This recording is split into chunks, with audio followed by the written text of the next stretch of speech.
ẹni tó ń ṣe judge ṣe bó ń sọ fún yín sì ṣe ń gbọ́ mi ẹni tó ń ṣe judge inquest lọ́wọ́ ọmọ ọba Ìkòròdú ni yes.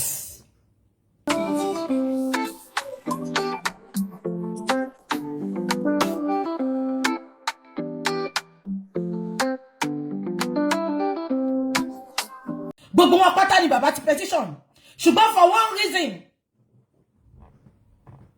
àwọn ọlọ́pàá ominikun àwọn oníkun app oníkun tìrìtìrì gbogbo petition tí bàbá ti gbé lọ ìgbà tí bàbá kọ́kọ́ gbé petition lọ sí pàǹtí wọ́n ní kí bàbá gbé kúrò pàǹtí wọ́n gbé lọ sí zone kinní kan wọ́n tún gbé kúrò zone kinní kan wọ́n tún dá padà sí pàǹtí sìn gbogbo nǹkan tó ti ní kọ́kọ́ tẹ́lẹ̀ wọ́n tún ní ká máa tún kọ́ wọ́n dìdí lọ pé Ìyá Mohbad ní pé kó wá kọ́ tiẹ̀ kó wá kọ irọ́ tí ò tí ì kọ sí òun ló mú Ìyá Mohbad tó sọ pé nípa àwọn àṣírí bàbá Mohbad àwọn ló ní ọlọ́pàá tó tún ní Ìyá Mohbad tún sọ sí pé bàbá Mohbad ló ní kọ́ ẹ̀ bá mú ẹ má gbàgbé kẹ́ bá wa mo yìí like sọ dé kẹ́ bá wa tí ò subscribe bá kẹ́ bá sí wa nínú share ayé kẹ́ bá wa Mohbad comment Mohbad ò ní ẹ kú ṣeun.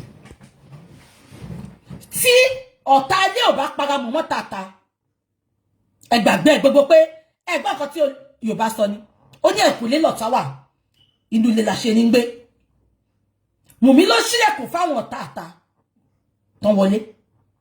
Am I communicating? Now that is not the bone of contention.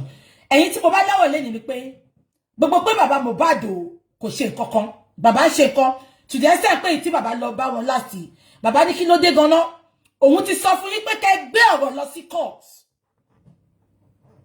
àtẹ̀ntọ́ ẹ̀ bá mo bàbá ní kò bá jẹ́ ìyá òun ló ẹ̀ bá mo sẹ́ ẹ charge wá sí court ṣùgbọ́n àwọn ọlọ́pàá yìí wọ́n mọ̀ pé tọ́wọ́ bá dé court àṣírí dáńbò ó máa tú síta because òkú few hours according to them àbí Wùmí sọ pé 2 ni Mohbad kú àyànnú dẹ̀ sọ fún wa pé aago kan tóun débẹ̀ òun ti rí Mohbad ńlẹ̀lẹ̀ ta ló ń parọ́ so ọlọ́pàá mọ̀ pé tọ́wọ́ bá dé court judge máa bèrè pé òkú 12 hours tí ó tẹ̀ tí pé 12 hours kí ló tẹ̀ ṣe ẹ̀ ń bá mẹ́ tó wáyé pé lóòótọ́ ni Mohbad kú níjọ́ Monday tí Wùmí sọ pé ó kú yẹn ẹ̀jẹ̀ náà pé bàbá débẹ̀ ní 7 o'clock nírọ̀lẹ́ àbálẹ́ why embalming why tẹ̀ ṣe embalm òkú few òkú ẹ jẹ́ ká assume 8 hours why embalming òkú 8 hours a lot àṣírí wà ń di òkú tán embalm yẹn reason táwọn ọlọ́pàá ṣe ń cover fún wọn nìyẹn èmi dẹ̀ ti sọ fún yín gbogbo pé Wùmí mà wọn lágbára kan ẹ gbàgbé ẹ̀ ìṣekúṣe ló gbé débi tó ti lọ jókòó tó gbọ́mọ àlè wálé ẹni tó ní ọmọ ló protect ọmọ ẹ̀ kó ṣe Wùmí ló protect and all of them is going down àfi tọ́lọ́wọ́ bá sí lókè I am telling you the fact now tó bá jẹ́ Lẹ́gùṣì ẹlẹ́kẹ̀ puff òun ló wà ń di ẹ̀ má dẹ̀ sọ̀jú tó fi wà ń di ẹ̀ lẹ́yìn fún yín ṣé ń gbọ́ mi Elégùṣì gbọ́ mi dáadáa tó bá jẹ́ pé wọ́n gangan ló wà ń di ẹ̀ tí mo dẹ̀ mọ̀ pé wọ́n ni you are going down mi fẹ́ mọ́ ẹni tó mọ̀ ní Nàìjíríà yẹn you are going down because títí dè ní o sọ fún wa nǹkan tó rúkọ ẹ ṣe wà lórí petition orúkọ ẹ wà lórí petition àwọn ọlọ́pàá yẹn dẹ̀ máa sọ fún ẹ pé definitely orúkọ ẹ wà lórí petition why tó ṣe try gbogbo ayé ẹ kó fi protect ọmọ yẹn but reverse was the case the fact pé ọmọ yẹn fún wọn ní petition pé òun àwọn Sam Larry wá pa òun oh to stop at that you are still going sending your men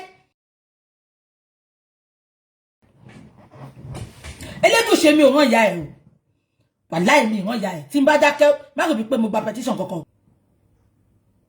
ṣé mi jẹ́ lábẹ́ yín ni àbí mo jọ àwọn àgbésùn yín tí mo fi nílé sọ̀rọ̀ àbẹ́ gbọ́ pé mi màá rò tọ́lẹ̀ mo ní sọ náà mo fẹ́ fi nǹkan kan wọ̀nyí lọ́sàn-án ṣé màwọn tó ń blọ́ọ̀kì justice fún wa ṣá the commissioner of police IPO tó wà ní in charge case Mohbad ṣé ń gbọ́ mi àwọn ló ń blọ́ọ̀kì justice for Mohbad fún wa ṣé ń gbọ́ mi magistrate tó dẹ̀ head the inquest ẹ bá mi wá orúkọ gbogbo wọn a máa máa call wọn out a máa máa drag wọn henceforth because they know what they're supposed to do. Àwa ló sọ pé ká lọ máa wá dress Naira Marley, Sam Larry àti àdírẹ́sì nurse. Ṣé ń gbọ́ mi? Ẹnu àwọn ọmọ orí Instagram ò dá.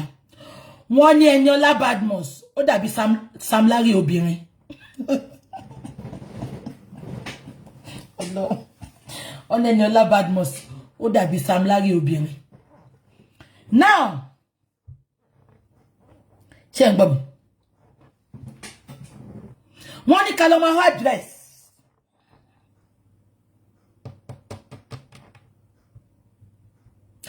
Ó ṣe jẹ́ pàwọ́ la máa wá dress. Ẹ bá mi bèrè. Fọ́tò nọ́ọ̀sì ti wà lọ́wọ́ mi. Tí bá ti ṣe chat ìtàn máa gbé sórí wall mi. Ẹ bá wa share kiri. Ẹni tó bá lè bá mi wá dress ẹ̀, a máa fún ní 1 million. Èmi tí mo sọ bẹ́ẹ̀ ni 1 million. Máa gbé fọ́tò ẹ̀ sórí orí ẹgbàá ńsìn tá bá ti tán. Àwọn ọlọ́pàá mọ nǹkan tó ń ṣe. Tó bá fẹ́ ṣiṣẹ́ yìí wọ́n á ṣe. But just because they are covering fún Elégùṣì. Because every handwriting is on the wall. Facebook ṣá ìwà hàn ṣá. Ó sọ pé yàn kú. Ẹ lọ síbẹ̀. Títí tó fi kúrò nínú ilé yẹn, ẹ débẹ̀. Wọ́n léyàn Chief Mbama. Bàbá tó lọ mọ́ sùn ẹni yẹn. Ẹ̀yin out today, bàbá ní kẹ́ lọ court. Ẹ ń try láti bà case yẹn jẹ́, ẹ gbé lọ court.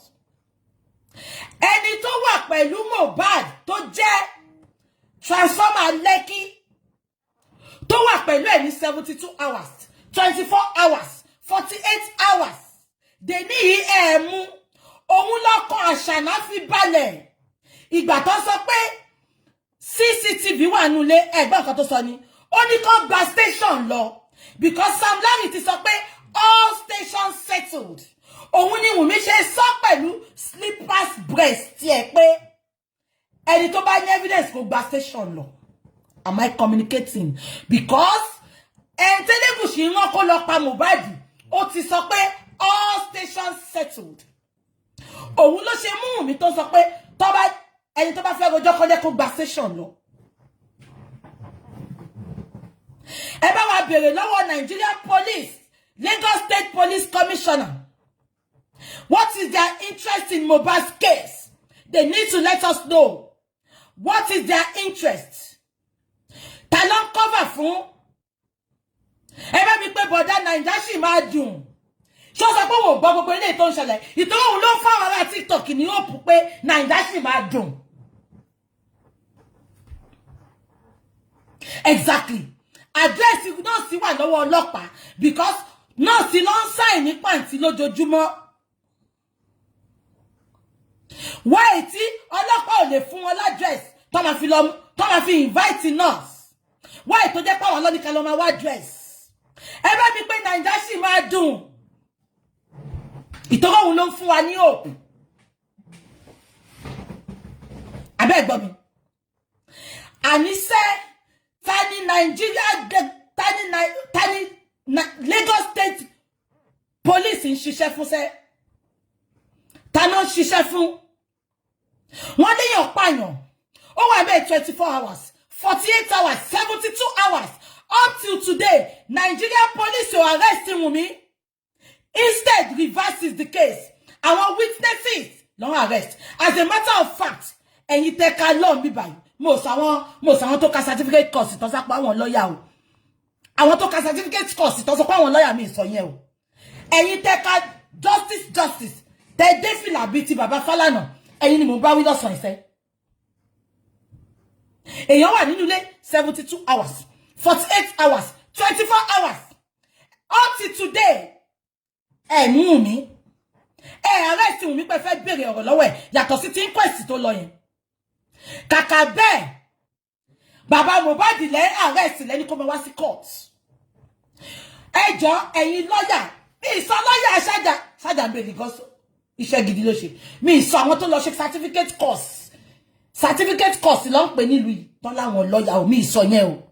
ṣé ń gbọ́ mi ẹjọ́ ṣó tiẹ̀ jẹ́ kí bàbá Mohbad gba lọ́yà tó bá pé ọlọ́pàá ṣiṣẹ́ wọn ṣó jẹ́ kí bàbá Mohbad náwó sórí lọ́yà because bàbá ò sí bẹ́ẹ̀ ìgbà tí Mohbad kú wọ́n pe bàbá ní ìgbà tí bàbá dé máa fi dé chief embalmer of Ìkòròdú Dàróṣà ó ti embalm abẹ́ gbọ́ mi ṣùgbọ́n up to today ọlọ́pàá ò mú Wùmí wọ́n pè Wùmí for questioning kàkà bẹ́ẹ̀ àwọn spending àwọn prime boy àti bàbá Mohbad tí wọ́n síbẹ̀ títí tí Mohbad fi dákẹ́ sí Wùmí lọ́wọ́ àwọn ló ń pè which way Nigeria ẹ̀rọ ọjọ́ àti sóyún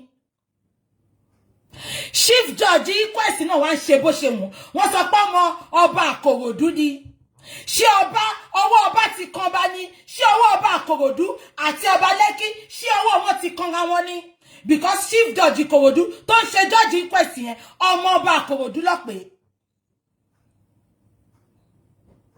abẹ́ gbọ́ mi ẹ bá wa pè wọ́n ṣé ọba Lẹ́kì ṣé ọwọ́ ẹ̀ àti ọwọ́ ọba Àkòròdú ti kanra ní tó wá sọ fọ́mọ ẹ̀ pé kó jẹ́ ká máa wá lẹ́ẹ̀kan lóṣù bí ìgbà tán ṣe yam festival abẹ́ gbọ́ mi because ẹni tó ń ṣe judge sẹ́bù ń sọ fún yín sí ṣe ń gbọ́ mi ẹni tó ń ṣe judge inquest lọ́wọ́ ọmọ ọba Àkòròdú ni yes ṣé ọ́fíìsì ọba sọ́ba ni ọba sọ́ba ọba Lẹ́kì pàdé ọba Àkòròdú because wọ́n léyàn kú chief judge of inquest oníkàmá wálé ẹ̀kan bí ẹni tó ṣọdún iṣu kò ní súwa kò ní rẹwà bá máa ṣe ní 1/4 hour of every month kò ní súwa kò ní rẹwà ṣùgbọ́n bá ní gba justice a máa ta tó síbẹ̀ ni a máa dàgbà sórí ìkànnì ni àfi tá bá gba justice.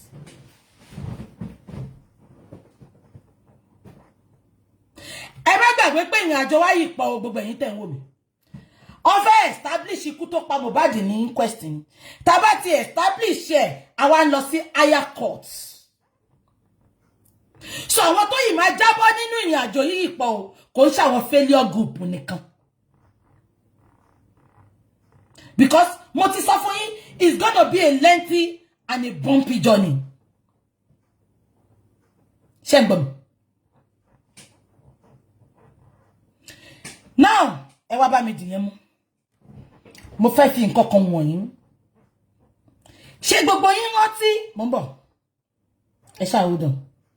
Ṣé gbogbo yín rántí lady tó pa ọkọ ẹ̀?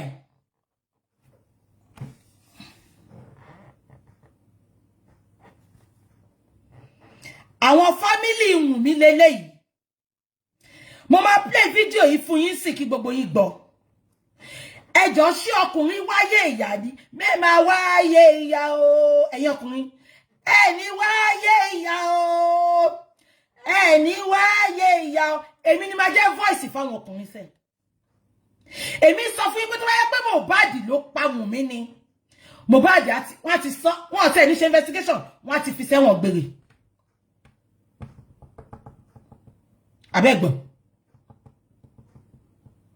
gbogbo ẹ̀yin ọkùnrin tẹ́ ń wò mí lẹ́yìn ẹni wáyé yà ẹni gbégun eléegun kò sí bí fẹ́ yẹn ṣe lè pọ̀ tó nínú yín àtẹ̀yin obìnrin tẹ́ ń wò mí kò sí bá ṣe lè nífẹ̀ẹ́ ọmọkùnrin àbọ̀ ọmọbìnrin yẹn tó bá kù ìṣẹ́jú kan tó jẹ́ pé tó máa dé ikú fún yín lẹ lọ gbé Ọlọ́run á bá mi yà yín yà wọ́n Ọlọ́run á bà ìfẹ́ yẹn jẹ́ mọ́ yín lára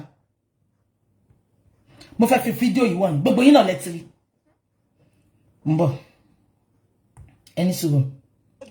Trouble started when Akeem, the husband, decided to marry a second wife. He notified his wife of the development, and in her response, he was calm and quiet. And as time goes on, Akeem engaged the second wife and also got an apartment for her far away from home. Life continued as usual, and Akeem continues to do his best for his two wives and children. But in reality, Omotayo, the first wife, was not happy with her husband's choice of having a second wife, and deep down within her, she had a plan, and like a viper, she looks happy and friendly, but her personality is delicate. She contracted a 24-year-old thug who is an ex-convict, whose name is Oladapo, with plans to eliminate her husband in the shortest possible time. The 24-year-old thug was well known to be a hardened criminal and was willing to even execute the job for as low as 10,000 naira. And on the said date that they had planned for the operation, the husband, Hakim, who went to work as usual, returned home in the evening at around 6 p.m. and his wife, Omotayo, warmly welcomed and received him. She gave him his favorite delicious food, and towards the night, she lured him to the bedroom earlier. She also ensured that the children had also slept earlier in their bedroom that day. And after everywhere was set, she went back to her husband's bedroom and gave him series of nice positions. They had fun like they never had before. And after the pleasure, the husband, Hakim, slept off. However, after some moments had passed, Omotayo then got up to unlock the doors of the house for the thug she had hired and further sent him signals on phone to come in and strike. And without hesitation, Dapo, the hired thug, appeared from nowhere with knives, and with the help of the wife leading him to the exact bedroom where her husband was sleeping, Dapo was able to descend quickly on Hakim right on the bed while he was sleeping. He petted him mercilessly in the chest at multiple times, while his wife, Omotayo, covered his face and pinned him down with pillow. And in the shortest possible time, the husband passed out. The wife then instructed Dapo, the thug, to leave along with her husband's phone, and even instructed him to go to the children's bedroom and also take all of their phones, just in a bid to portray and stage the incident as a robbery occurrence. Both Dapo and the wife also wrote on the wall before leaving, "No price, no pay, and forgiveness is a sin." All of these were done in order not to leave traces that an insider was involved in the occurrence. And on the following day, the wife, Omotayo, had put on a very good show, crying and wailing that the love of her life is gone. Extended families were contacted, neighbors were surprised, and eventually some members of the extended families contacted the police. Meanwhile, the hired thug, Dapo, had sold all the mobile phones he achieved from the operation, and during police investigation, the husband's phone was tracked to a certain buyer who eventually helped the police to get Dapo, the thug who carried out the operation, and eventually he was arrested as the prime suspect. And during questioning, Dapo finally exposed who contracted him for the job, and the wife was also arrested. It was a big surprise to neighbors and even the children that their own mom was the master planner of the occurrence that took their father's life. And during her questioning, she confessed to the police that truly her husband never offended her. She described her husband as a responsible man to the core, who is also always committed to his family, and that there was nothing he did to her. Omotayo was eventually convicted and sentenced to prison, while their 3 children, who were just 12, 15, and 17 years old, and are still in the secondary school as at the time of the incident, are now left to cater for themselves like orphans, while their mom is doing the time in the Ilesha prisons in Osun State. Last week, we were able to arrest the major culprits. Now, Shegbon Koto Some. Phone. Tí nǹkan báyìí bá ṣẹlẹ̀. Ṣé rántí pé senator tó pa ọmọ ẹ̀ náà ní Nàìjíríà ní ilẹ̀ Haúsá ńjọ́sí. Ṣé rántí phone ló fi mú ẹni tó pa. Now, àwọn ọlọ́pàá olórí burúkú yìí tó support Wùnmí. Tó support ẹni tó ní ọwọ́ ọmọwọ́ Wùnmí. Ẹjọ́ ṣé wọ́n bá wa béèrè lọ́wọ́ Wùnmí dé ní pé ibo ni phone Mohbad wà. Kí lẹ gbọ́ tó sọ sí phone ló fi trace ẹni tó pa bọ̀bọ̀ yìí. They ní gbogbo phone Mohbad mẹ́tẹ̀ẹ̀ta. Wùnmí kò dání. Àwọn ọlọ́pàá ò dẹ̀ béèrè pé bo ni phone wà. Ẹ wá sọ fún mi pé Wùnmí ò lọ́wọ́ sí ikú Mohbad. No, make it make sense.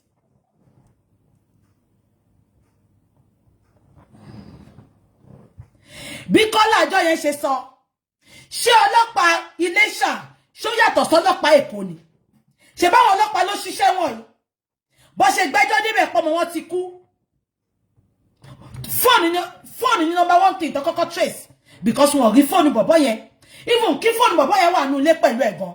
Wọ́n máa wo gbogbo last calls, ta ló pè last, kí no discuss. Up till today, ọlọ́pàá Nàìjíríà wọn ò béèrè bí tí fóònù Mohbad mẹ́tẹ̀ẹ̀ta wà. The fact pé wọ́n tún gbọ́ ṣé wọ́n gé wọn létí lọ bí etí Tinubu ni. The fact pé wọ́n tún gbọ́ pé Mohbad sọ pé where is my phone? We use the same iCloud. Ọlọ́pàá Èkó wọ́n ṣe bẹ́ẹ̀ ń tọ́ gé létí wọ́n á gé yín létí lọ ìgbà tó tẹ̀ ti gé tí Tinubu gan lọ. Abẹ́ gbọ́ mi. Tẹ́lifí bá ṣẹlẹ̀ dèní àwọn ọlọ́pàá ò tíráàkì fóònù Mohbad. Wọ́n pe network tí Mohbad ń lò pé ẹ fún wa ní gbogbo calls tó wọlé within these 7 days, within these 14 days. Ẹ wá láyé àwọn ọlọ́pàá Èkó máa dá. Ayé ó dé London tán, owó ìlú ó fẹ́ lọ fi enjoy pẹ̀lú àwọn family. Ìjọ́ kejì lójọ́ lóhun pé. Àní gbogbo ọmọ máa ṣánkú ní fẹ́. Ẹni tí ò bá ti fún Nàìjíríà sí nísìnyí, tó bá ti fẹ́ fi ọwọ́ ọlá máa gbá àwọn tálákà lójú, ọmọ máa ṣọ́kú ni. No, ẹ sọ fún mi sẹ́. Ṣebí fóònù lọ fi mú ẹni tó pa ọkọ ẹ̀ yìí. Dèní yìí, àwọn ọlọ́pàá ò béèrè fóònù Mohbad lọ́wọ́ Wùnmí. Ìgbà tí Wùnmí tún máa gbé full chest jáde, ó ní ẹni tó bá lẹ́fídẹ́sì, ó ní kí ló kọ òun, ó ní kò sí CCTV nínú ilé Mohbad, ó ní ẹni tó bá dẹ̀ ní CCTV wà ńbẹ̀, kó gba station lọ. You can imagine coming out from the killer, coming out from the #1 suspect. It is a guts for me. Kò ṣẹjọ́ ìdá, ẹjọ́ Elégùṣì tó ní kó máa jó lòun wẹ̀yìn ẹni.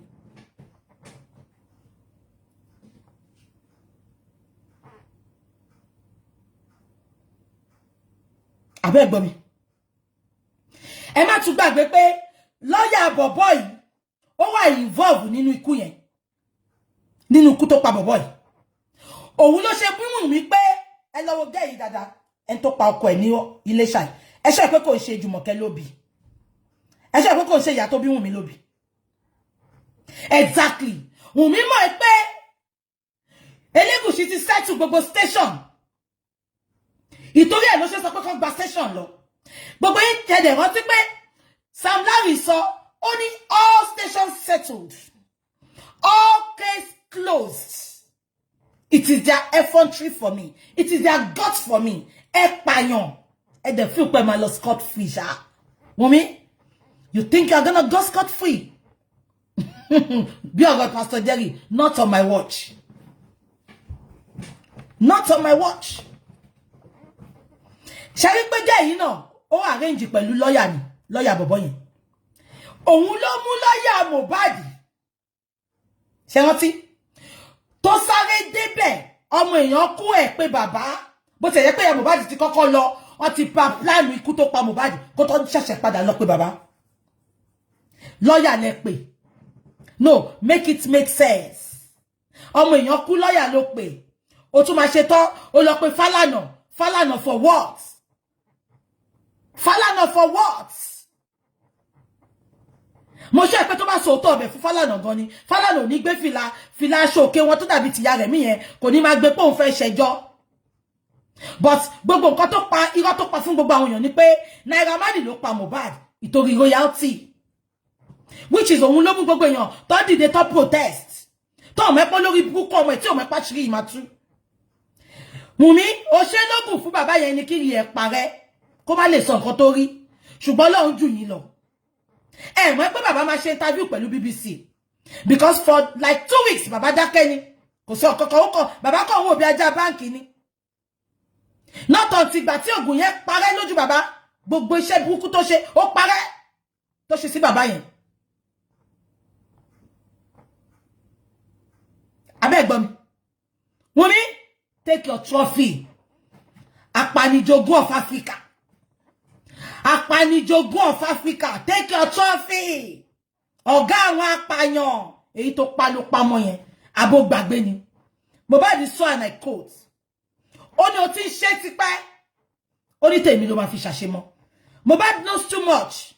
That is why they pa him. Nǹkan tó ṣe pa nìyẹn. He knows too much. Lára too much tó mọ̀. Ẹ jẹ́ kí n play fún yín. Countenance ni pé expression èèyàn. Idiomatic expression èèyàn. Ṣé gbọ́ mi? Òun ni countenance. Kẹ́ wá fetí gbọ́ nǹkan tó sọ.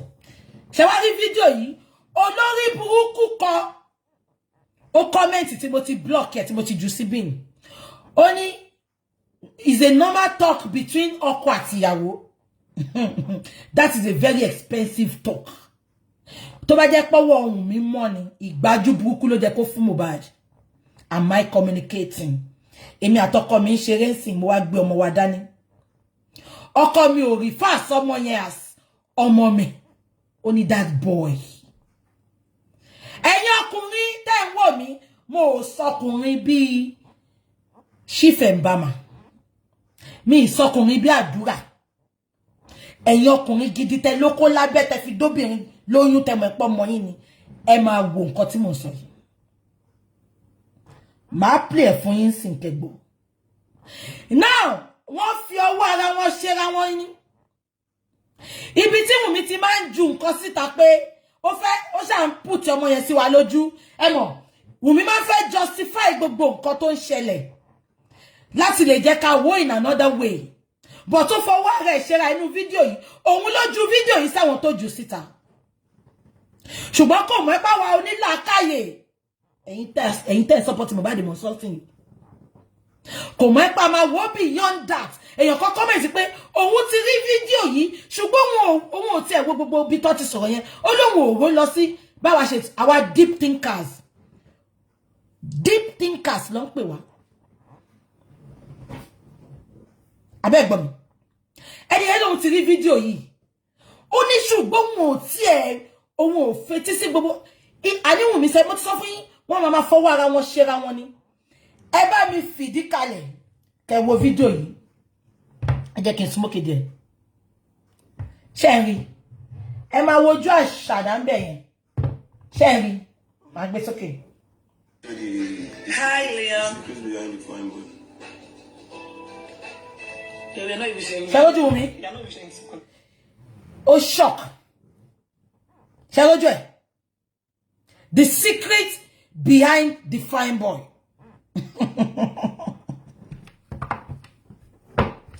Wùmí gbé ọmọ lọ fọ́lọ́mọ, wọ́n jọba nílé Amọ̀lọ́ba. Èwọ̀ ni. Orí adé òde ń sùn ta, ṣùgbọ́n kò ń ṣe orí adé ọba ìkàtẹ̀. Àìmọye orí adé tó ti wà ń tà. Ṣé gbogbo ń gbọ́ sá? Can play again. Okay. Hi, Liam. You're not even saying. You're not even saying secret with us. Ẹsẹ̀kẹsẹ̀ ó yí ọ̀rọ̀ yẹn. Ó ní complexion Mohbad ò sí lára àwọn kó bọ́ sáàrin. Kò fún Mohbad lésì tí Mohbad sọ yẹn. Abẹ́ gbọ́ mi ni. Ẹni tó sọ pé ó ní ọmọ. Only you have not told me the secret behind that boy. Ó shock. Sherry countenance ẹ̀ ṣá. Sherry expression ẹ̀. Ó wá wò pé ó wá yí síbòmí. Ó ní kò pupa bí àwọn pé Mohbad ló jẹ́ kó bọ́ sáàrin kí òun wá ẹ̀mí. Ṣọ́rọ̀ tó ń bá sọ nìyẹn. Ẹ sọ fún mi. Ṣọ́rọ̀ tó ń bá sọ nìyẹn. Ẹni tó sọ pé ó lọ́mọ. Ó ní ò tí ì sọ secret behind the fine boy. Kò sí any secret behind my son. Secret behind the fine boy. Look at her countenance. She was shocked. Look at her body language. Mohbad ti mọ̀jù lọ ṣe pa. That is just the bone of contention. Kàkà kẹ́kú má jẹ́ ṣèṣe tí apàyàn ẹ̀gbọ́n Wùmí tó wà nífẹ̀ẹ́ tó pa ọkọ Jayé. Nǹkan tó ṣe pa nìyẹn. Because Wùmí ti rí pé she knows too much. Ó ti rí pé Mohbad knows too much. Ẹ dẹ̀ má gbàgbé pé nínú àwọn orin Mohbad ti fọmọ yẹn kọrin. Ó ti ń fi ọba tó wọ trainers sábẹ́ èrò, ó ti fi ń kọrin. Ó ti ń ju sí wọn pẹ̀lú orin.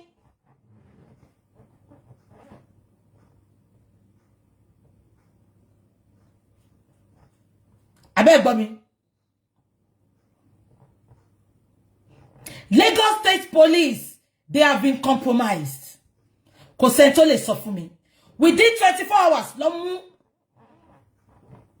Lọ́mọ pé woman tó wà nífẹ̀ẹ́ yẹn àtàwọn gàngẹ̀ ló pa ọkọ ẹ̀. Ṣùgbọ́n we are going to 1 year now. Àti ìrí bẹ̀rẹ̀ ọ̀rọ̀ àti ìrí parí ẹ̀.